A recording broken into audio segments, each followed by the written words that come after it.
think what I was looking for was maybe just an affirmation that I could do this myself, and the feeling that I needed that education. I quickly discovered that I'd actually learned technically all I needed to learn from Doug, and a majority of what I've learned about being a photographer, both in terms of the technique, post-production, and the business side of it. I learned a lot from Doug, and just the nature of the world that he inhabited.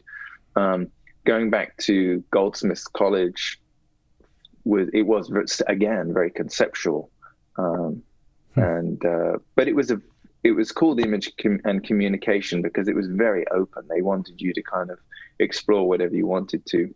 So I worked a lot with taking pictures and incorporating digital things into them in an odd way. So that's when we were just starting to use some 3D modeling programs and put things into that. So it was a nice opportunity to be creative again. It was only a year long.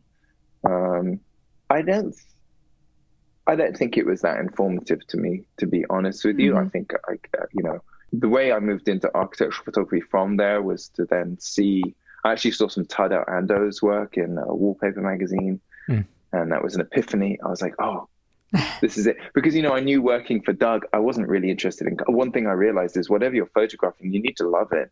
To spend that much kind of devotion and time to it, you need to really engage with your subject. It's not enough to be a good photographer. There has to be that connection. And I did not have that with cars. Really? It's got four wheels in the steering wheel. I'm happy. I did not have that with fashion. I did not have that with products. But although Doug never took a picture of a building, we did go on location, which I always really enjoyed. And once I'd seen some photography of Tadao Ando's, I realized, wow, this is all the things I love.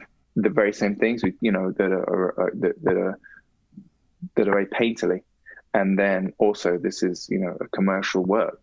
So I immediately started trying to assist some architectural photographers, and at the same time meeting my wife and deciding to move to the States.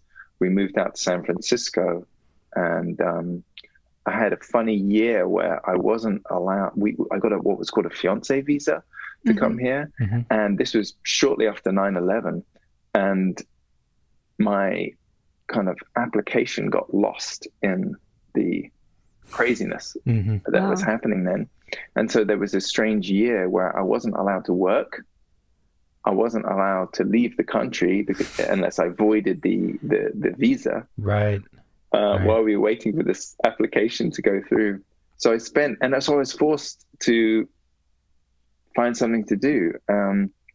So I spent a year just literally walking around San Francisco with a 4x5, incredibly heavy, bulky Horseman camera, and taking pictures of whatever architecture I could find and just kind of building a portfolio.